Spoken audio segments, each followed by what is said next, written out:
Bem, gente, a gente volta aqui para dar continuidade. Então, o que que acontece, tá?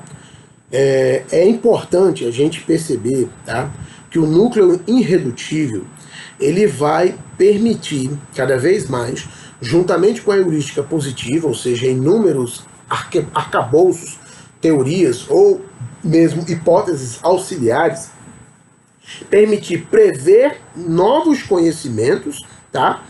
E solucionar os conhecimentos conhecidos. Solucionar os fenômenos, né? Prever novos fenômenos e solucionar os fenômenos conhecidos, ok? Os programas de pesquisa são progressivos ou degenerescentes, ou seja, eles vão se degenerando, tá?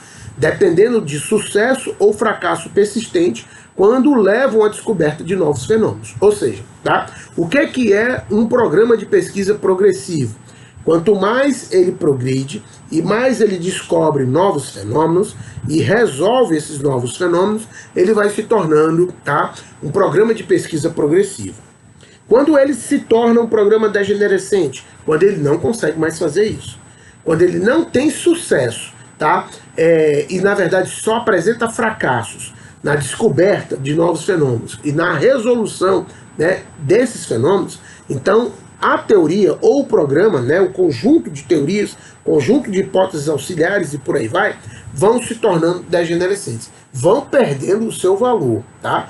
Vão deixando de se tornar um programa que dê os caminhos ou a metodologia necessária para o desenvolvimento do conhecimento, tá?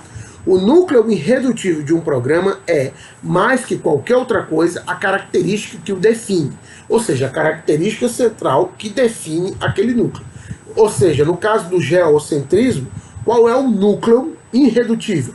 É a Terra no centro do sistema solar, no centro do universo, e a Terra imóvel, ou seja, a Terra estática. Tá? Esse é o núcleo irredutível. Do heliocentrismo é o contrário. É o Sol no centro do sistema solar, com o Sol estático, imóvel, e a Terra, né, circulando ao redor dele. Tá ok? Então isso é muito importante para que vocês entendam a teoria lacatosiana ou a teoria de Lakatos, Irem Lakatos. Ele assume a forma de alguma hipótese teórica muito geral que constitui a base a partir da qual o programa deve se desenvolver. Tá? Então vejam, tá? Ele assume uma hipótese geral. Tá? Essa hipótese geral permite a gente entender, né, como ele se desenvolve, como essa concepção ela vai se desenvolvendo. Tá? O núcleo irredutível de um programa é tornado infalsificável pela decisão metodológica de seus protagonistas, ou seja, dos cientistas que estão envolvidos nesse processo. Tá?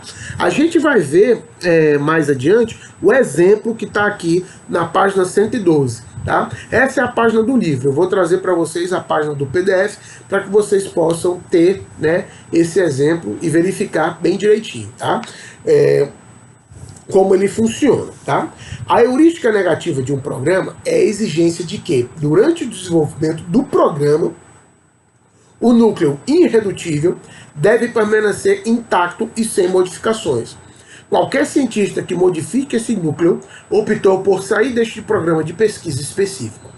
Vejam, né? Quando Nicolau Copérnico, Galileu Galilei, Johannes Kepler, Isaac Newton, eles optam por deixar o núcleo irredutível da teoria geocêntrica ou do modelo geocêntrico, né, ou do programa de metodologia, né, do geocentrismo, então eles estão saindo, entendeu, desse programa de pesquisa, estão saindo, entendeu, daquela estrutura, daquele modelo, tá, e vão para um outro modelo, vão construir um novo modelo, tá, ok? Por quê? Porque a heurística negativa não permite a modificação do núcleo. O núcleo, ele é irredutível, tá, ok?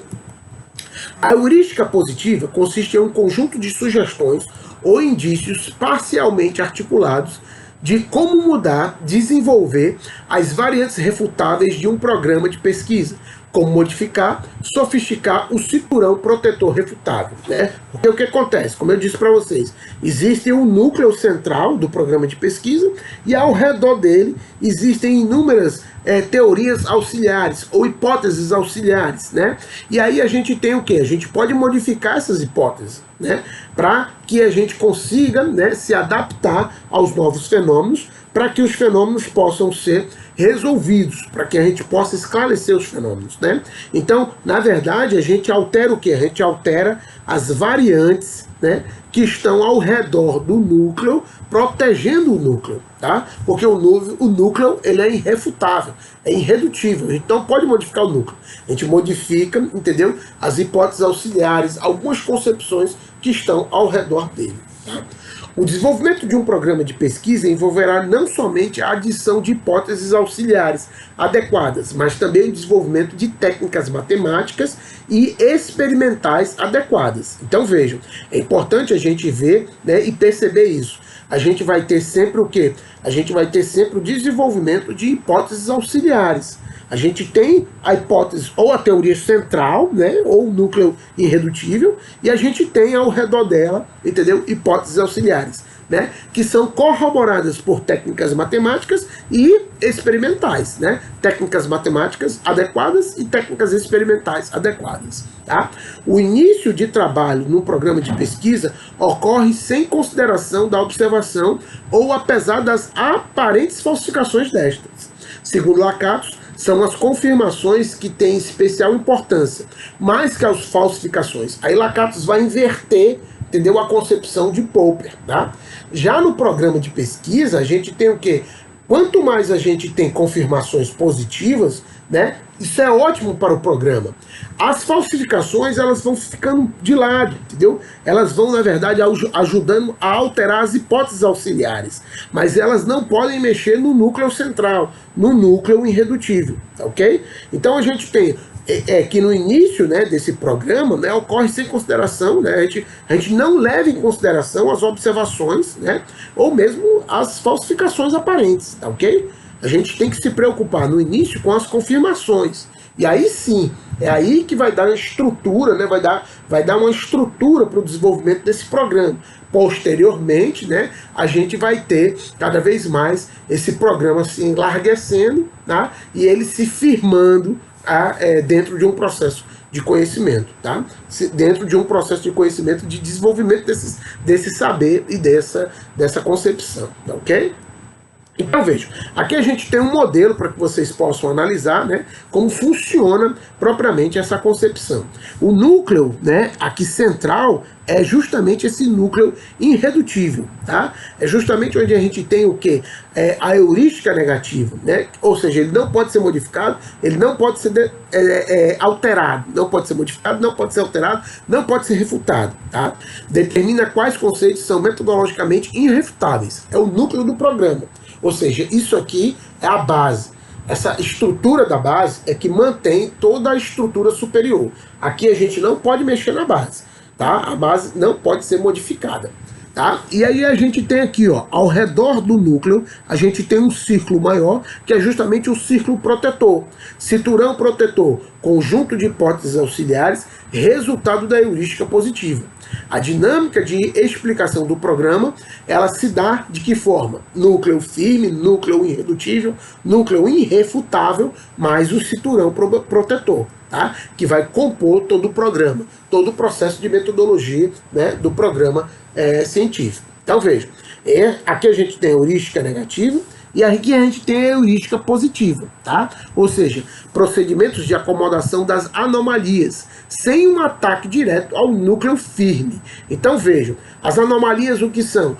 Discordâncias entre a teoria e os fenômenos observados. Tá? Essas discordâncias, elas afetam o núcleo protetor, ou cinturão protetor, e não o núcleo central, o núcleo irredutível, aquele que fica firme, que não pode ser falseado ou não pode ser refutado, tá? Então a gente tem que as anomalias, elas vão servir para a gente alterar as hipóteses auxiliares. Elas vão se reacomodando a novos fenômenos, ao aparecimento de novos fenômenos, tá? Bem, gente, a gente vai ficar aqui nesse organograma, tá? A gente vai voltar na próxima aula para encerrar o Lakatos, né? E aí eu vou apresentar para vocês também, né, o exemplo da página 112, né, do livro do Alan Chalmers, para a gente entender um pouco isso melhor, tá? Então a gente volta aqui nesse slide e a gente conclui na próxima aula. Valeu, gente, muito obrigado.